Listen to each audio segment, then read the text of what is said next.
Today I am sitting with Regina Chefu Chisema. Good morning, Regina. Good morning, Marisa. How are you? Very well. You look lovely today. I love the color green. Green is life. Right. For me, I'm like a green gal, you know, so I love it. Now we're going to be talking about your book, Connect to Thrive.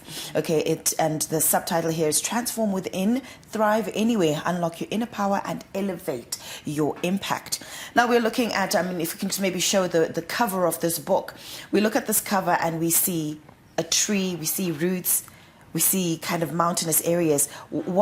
Obviously, for every picture, there's a story. What is the story behind this picture that you chose for this book? Connect to Thrive basically talks to three, I could say four elements to connections. The first connection is connecting to God, who is the source. And then the second connection is connecting to self, then connecting to others, and connecting to the world. When you see that picture there, it's depicting how the connection to the source looks like. Right. When you see that tree, it has got its roots, and the roots are going under to access underground water. If you have planted a tree, during the first months or first year, you are irrigating, you are actually watering that tree. But after some time, the tree's roots go deeper and start to access underground water. Right. And from then, you don't need to water trees. Like we've got so many trees around that are not being watered. How that is? So that is the picture. That connection to the source, it is a connection that gives you stability, sustenance, provision, and you will not need to rely on your external environment for provision. That is an excellent explanation. Now, we talk about connecting to thrive and obviously the source. And this, as I was flipping through the pages, a lot of scripture in it. Obviously, God is our source. Okay, so tell us your approach to connecting.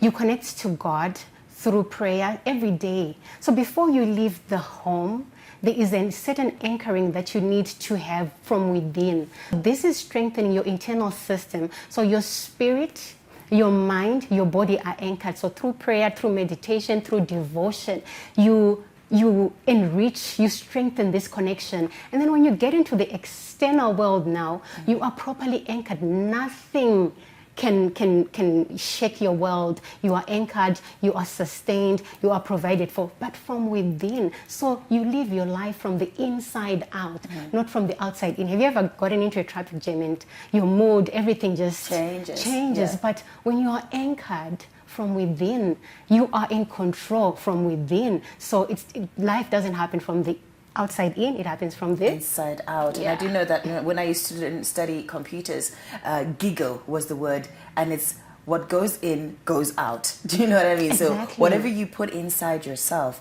is what comes out. Now we talk about this whole Christian aspect of life. Now you do know that some people are not Christian, some people do not believe, or whatever it is. You are a psychologist by profession. Yes. Okay. So helping a person who's not really biblically inclined and who doesn't really believe in that aspect, how do you help them also connect to thrive, and what do they connect to as a psychologist? And I love that, because basically the book itself is a transformation journey. Right. So it revolves around, or it borrows from my experience, and the tools in the book are basic psychological tools as well.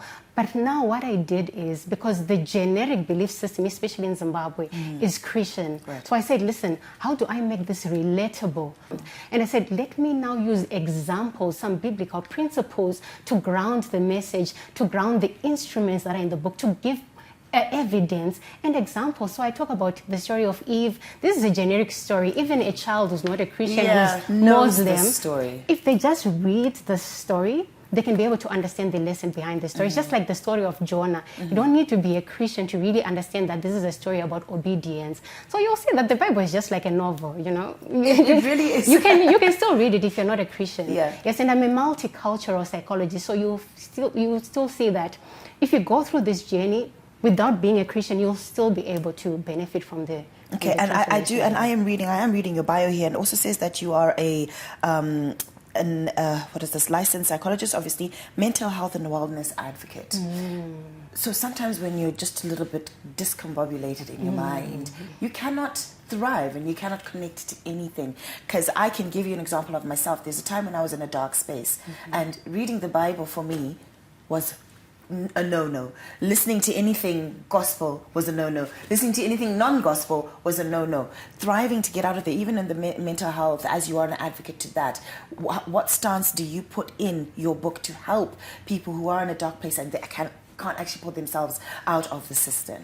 And you know what? I so much resonate with you. I think it happens to all of us. Remember, I spoke about 4 connections. There's the connection to God, connection to self, and then there's connecting to others. So when we nurture the connection to others, when you are empty from the other connections, because you can't read the Bible and you can't take care of yourself, you then lean on the connection to others. Now you lean on your affinities, you let people, I say, you know what, when you're in that space, you just need to scream for help, because it's like you're sinking in the ocean, and all you need to do is to scream, shout, and cry for help, and lean on your affinities. I talk about the power of affinities in chapter 9, and I'm saying, listen, there is time when you have to sit back and lean on your affinities.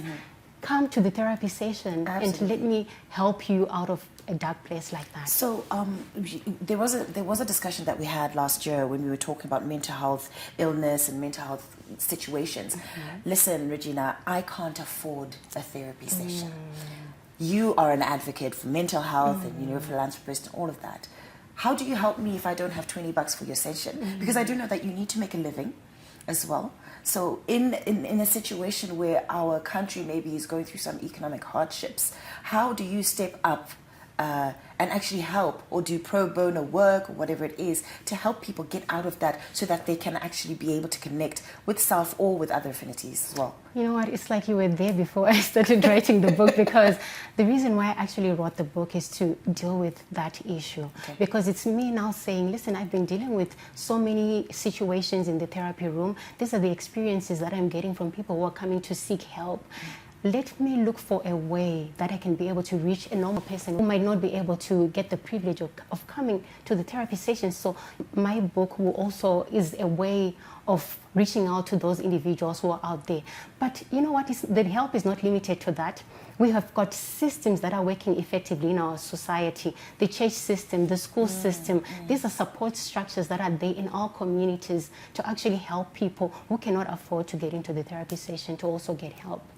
There is help, guys, anywhere and everywhere, and it is also free, and it comes in the form of books, it comes in the form of speaking to each other, it comes in the form of going to therapy sessions. And Regina here is telling us all these forms, and you know what, I'm actually feeling a little bit excited in my spirit, because at the end of the day, this is really what we need in our community, to be able to help each other get out of certain situations and to really just connect back with our creator, the source, as you call it. Now, where do we find your book, Regina? So the book is available at Typocrafters bookstores, Herald House, corner Joyce Silundika and 2nd Street. That is right here, guys. That is right here. We know and we got it. So, and it's also available on delivery. Okay. You so just people need to get in touch with you? Yes. Okay. Where do we find you? Can I say the number? Absolutely. You can speak it through that camera. All right. It's 0784 166 887.